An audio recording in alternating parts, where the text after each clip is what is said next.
RKY music जिंदा टोला की शानदार प्रस्तुति।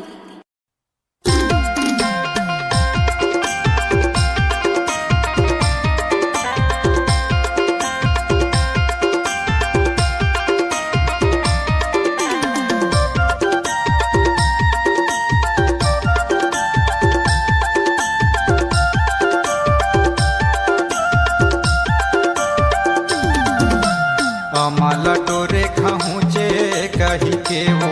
देखहुचे कही के मोला दगा मडारे अहुचे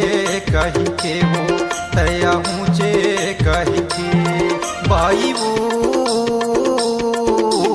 बीच डोंगिरी माँ अब संगवारी कबो दरी अरे दो बाई वो